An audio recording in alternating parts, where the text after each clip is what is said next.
Good morning, everybody. Um, on behalf of the Development Alternatives family, it is my pleasure to welcome all of you to Taragram.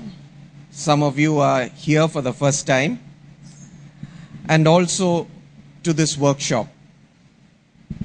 The interesting thing is that we've been thinking of this kind of a learning event for quite some time, and we should bear with it.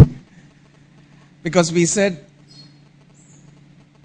in the area of climate change, there is actually too much of talk that is going on that is not informed by practice on the ground. Whether at the national level, in many countries, and some of us have been fortunate to participate in many of the country events, or at the global level, it's completely in a different planet. So normal human beings can never understand what does it really mean on the ground to normal human beings. And we said it's high time that groups who want to do something on the ground get together. So from that kind of a perspective, we've been thinking about this for a very, very long time, and we just grabbed this opportunity as part of a project for which, first of all, I need to thank one of our partners who has been with us for over 20 years, the SDC, which as a bilateral entity in this country has stood by us through thick and thin. And when the waves have changed for whatever kind of purposes in the world, they've said, is there something we can do together to make a difference? And that's where, in this particular case, over the last 1.5 years, we have, I would say, in our own modest little way, with SDC and some of the other partners, tried something. And that's where many of you will be visiting on the ground. From my side, I would say, please be very, very critical about what you see, because we need that constructive criticism. We need to learn from each other. You need to say, this doesn't seem to be what is required on the ground, but why didn't you try this? And in fact, if you don't see the graveyards of our mistakes, please ask to see it, because I think that's what is the learning all about. Many of the things you would see are successes, semi-successes. There are actually lots of what I call graveyards in the 200 villages around where we have directly worked. And in many other villages where we have tried many initiatives with partners. So from that point of view, I would say, SDC, thank you once again for this opportunity to bring together this gathering. It's about 35 of institutions, primarily working on grassroots issues in semi-arid conditions. There are bilateral organizations, multilateral organizations represented here, and among the multilaterals is, again, one of our long-time partners, the United Nations Environment Program, UNEP. And in this particular case, this is also an inauguration of a knowledge platform on renewable energy and energy efficiency, which we are trying to put up with them. There is, with UNEP Bangkok, we are trying to work on something called the Global Adaptation Network. So they are here for the first time. In fact, they are observers. Nobody has been able to come from UNEP grid in Arendal, Norway. But with the Asia Pacific office, we are trying to work on the Global Adaptation Network. In fact, their mandate is to work with the less privileged countries in this region. Now we said, according to your mandate, please work with the less privileged countries. So they're working with Vietnam, Cambodia, Bangladesh, etc. But we said, listen, we'll start working with you. You forget about what the mandate is, because at the end of the day, what is required is the understanding from the ground. So again, a hearty welcome to UNEP. There are officials from various government agencies and NGOs who both work at the national level and also grassroots NGOs.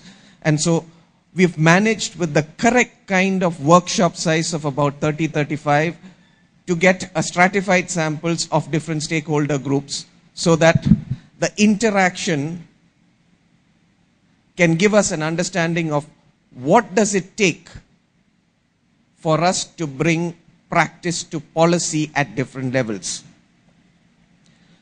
Given that, I would also like to emphasize the significance of this kind of a place.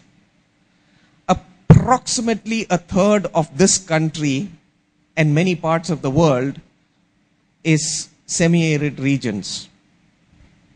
And as you know, politically, Bundelkhand has become a hotbed over the last 2 years. I think more than the political significance is how do we deal with semi-arid regions. You are here at a point of time, most probably when you go out today, it will be about 40-45 degrees centigrade. And within a month's time, it would reach at certain points of time 49 degrees centigrade. So with such harsh temperature conditions, there is virtually in most places only a single crop. And very often, even that single crop is difficult.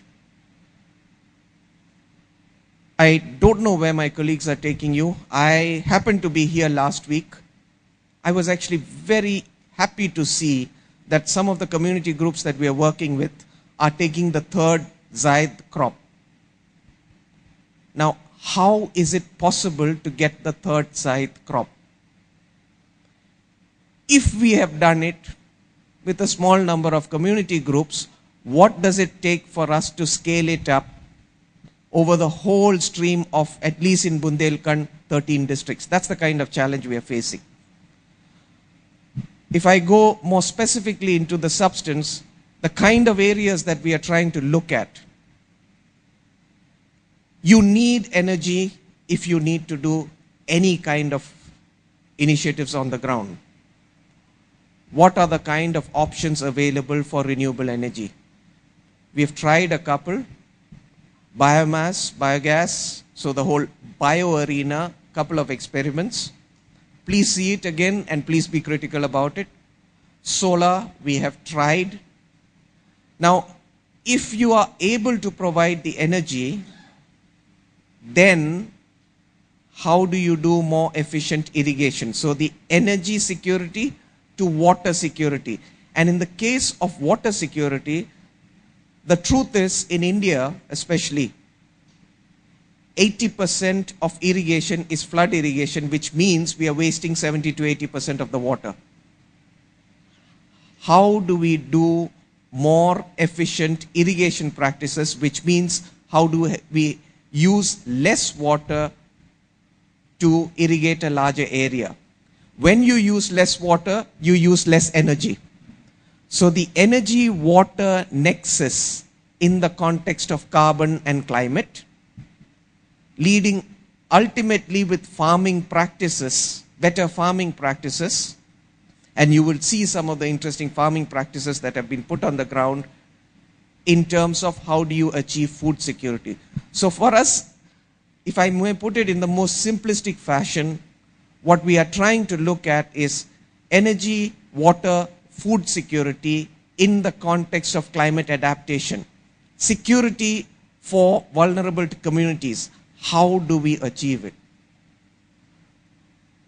Have we really learned something about it? I would say very modestly, maybe we have touched 20-25%. And what we are seeking from you as an institution is, if you know of anything more, please tell us, and can we share among each other. More important than that,